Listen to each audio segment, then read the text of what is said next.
আসসালামু আলাইকুম। আশা করি সকলে ভালো আছেন। আলহামদুলিল্লাহ আমিও ভালো আছি। তাই তো আজকে যাব শালমারা চরে তথা সুমনের বাড়িতে। তাই সকালবেলায় সাইকেলটি নিয়ে সাইকেল নিয়ে চলে যাচ্ছি সেই সুমনের বাড়ির উদ্দেশ্যে। আমরা প্রায় সুমনের বাড়ির কাছে এসে পড়েছি। আরেকটু গেলে সুমনের বাড়ি।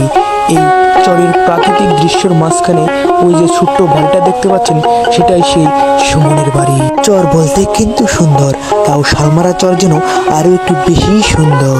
প্রায় করে আমরা কিন্তু সেই চলে আসলাম সেই সুমনের বাড়িতে।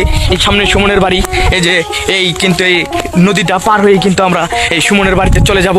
চলেন আমাদের সাথে আসেন, সুমনের সাথে দেখা করব, সুমনের সাথে কথা বলবো। এখন কিন্তু সুমন খুব ব্যস্ত, কারণ আর সময় এখন।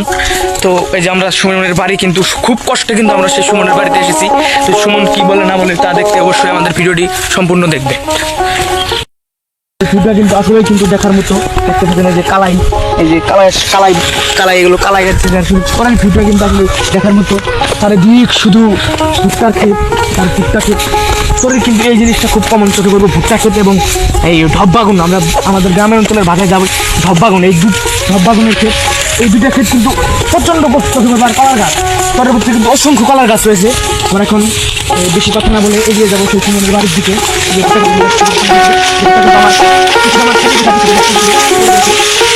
বলতে বলতে চলে আসলাম সেই সুমনের বাড়ি। এখন আমি দাঁড়িয়ে আছি সুমনের বাড়ির উঠোনে। এই যে দেখতে পাচ্ছেন, এটাই সুমনের নতুন ঘর। আর এর পাশেই সুমনের সেই ভাঙা ঘরটি রয়েছে এখনো। সেই ঘরের ভিতরে দাঁড়িয়ে থেকেই সুমনের সাথে কথা বললাম আমি ও মারু।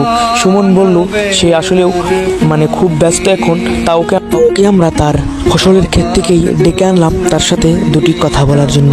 তার সাথে কথা বলার পরে সে বলল আজকে এই পর্যন্তই। তো এরকম আরও ভিডিও পেতে আমাদের চ্যানেলটি অবশ্যই ফলো দিবেন। আর এই ভিডিওটি ভালো লাগলে অবশ্যই ভিডিওতে একটি লাইক দিয়ে কমেন্ট করে জানিয়ে দিবেন ভিডিওটি কেমন লাগলো। তো ধন্যবাদ সবাইকে।